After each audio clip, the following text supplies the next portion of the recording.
So now to connect a clock up to this rapid pulser, like I was saying before, I'll use a block there with a piston facing it, and a repeater here and here, one tick on each side, and redstone coming out to here, going into a block, and a torch on the front of that. And then when this is active, that's your clock. So now if you connect that to the rapid pulser, you'll get a rapid pulser every so often, a rapid pulse even every so often, and in between each of these AND gates you'll want a repeater set to, I believe, 1 tick. Yep. So you have a repeater in between each one set to 1 tick, as you can see here. That is just set to 1 tick, so all of them will be set to 1 tick. And now you can see that this torch goes off slightly after that one. And your timing with the clock will depend on how many of these you have, but basically you want it so as the end one goes off, the first one's coming back on, which is more or less happening now. And you just adjust your timing on the actual clock. So you can see if I make this clock longer, that one goes off, and then that one doesn't go off for a while. So just set it back to how it was before, and that basically works. So I'll just destroy that for a second, so the clock's not working in the background, and put that on there. So now you want to connect up to the other end of this AND gate, again using a rapid pulser. So you want another rapid pulser, not there, sorry, here, with a block there, and repeaters either side. The second one set to 2 ticks again, and a block in between, and then just connect that up. So this will be your other input, which will give the other side of the AND gate a quick pulse. As you can see, torch is going off there just in the corner, and this is going to be what connects up to your buttons in front of your booths. So let's make a floor quickly.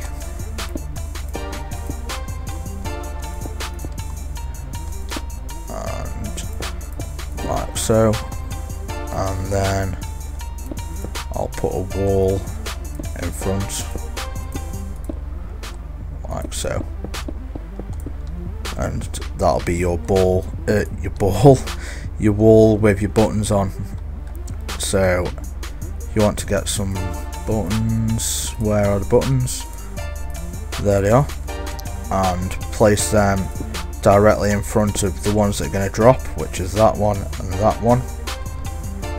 And then you want to connect these up so every time you press them there's a pulse that goes out. So the way you do that is on the opposite side of the wall, one below the buttons, you just put a little ledge with some redstone going across, and then step this down so it comes to this rapid pulser which we've just put in.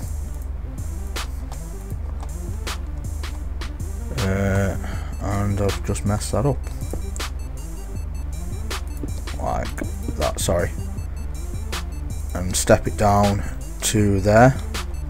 So now you can see when I press this button, those 2 AND gates will go off, and that's exactly what you want. And we're nearly done basically, guys. All we need to do now is clean up and add a couple of little things like the stop start button and the indicator, which I had in my other one. You don't need them, but yeah, they're pretty cool, so you might as well have them.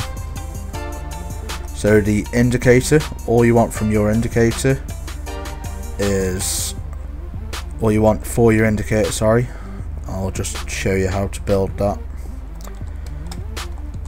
If you build this out and have this is your control panel wall, like so. You'll have a torch on this side, and directly behind that you'll have a block, well, 2 blocks actually, and then all you have to do is again step that down to there and have have redstone going up into there from your clock, but you'll need a repeater somewhere along the line because it wouldn't reach otherwise. So I've just whacked a couple of repeaters in there. Now you can see when the clock starts that the indicator light on the wall is working. So that's how you build the indicator lights. And then the on-off switch to start the clock, I'll show you how to build that as well. This time you want to put redstone going into your piston, which controls your clock, and bring some redstone off, and have a repeater heading towards your piston, because otherwise it won't reach. And I'll just place one of these every so often just so I can make sure it reaches. And then you want to step this up so that it's going not there. You want it 1 away from your indicator, by the way, because otherwise the redstone will interfere with each other. And that goes like so. And then you'll just want a lever for start and stop there, and redstone behind it going that way towards the clock. So now when you hit that, the indicator light comes on, which means they are pulsing, and then when you hit a button, one of the floors will fall out and you'll have lava at the bottom of there, like I said before. And that is all there is to it, guys. That is all you need to know. Like I say, you'd have 6 of these in a row to do that design, and then your room you could just make pretty like I have, just by building these little booths for people to stand in so that they're perfectly in line to fall if the floor collapses, and have your indicator buttons wherever you are. And I forgot to hook up the reset line, so I'll just show you how to do that, because obviously once it's fell out you want a way of resetting it if you don't want to play it anymore. So I'll just turn that off, and the reset line we set up was here, so I'm just gonna figure out a way of getting it up there. The reset line was the reset for the RS and all latches. That's all the reset line is, and all you want to do is basically connect that up to a switch on the wall.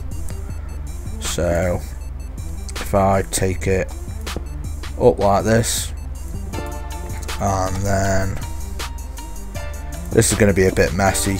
Obviously I did it neater on the other one, and you could just trace your wires neater on yours. But if you trace this round, just make sure it's not anywhere near the other redstone, and again bring it 1 away from your on off line, and that's it.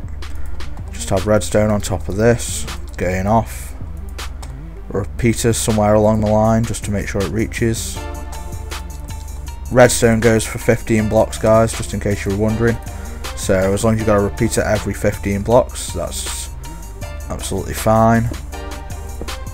And then fill your wall in like so, and pop a button in front of where your reset line was, so the floor's down, hit the reset line and it'll pop back up, and press start again, the light starts flashing, and we're good to go. And this time this one fell.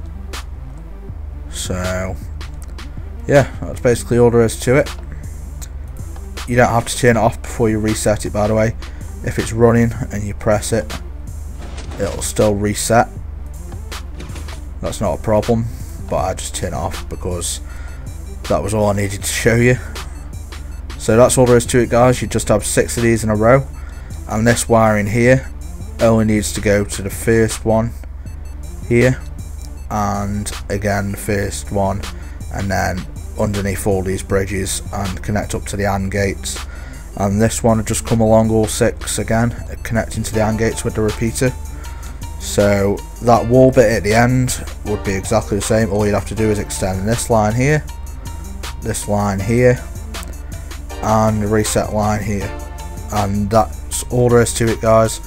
So it's basically as simple as copy and pasting one of these 6 times and connecting up the first one and connecting them all together. So if you found this helpful, please leave a rating or drop us a comment saying you enjoyed it, whatever you want. And yeah, I'll see you next time, guys. Peace. So now that torch will flash for a short while every time there's an input, as you can see, and that's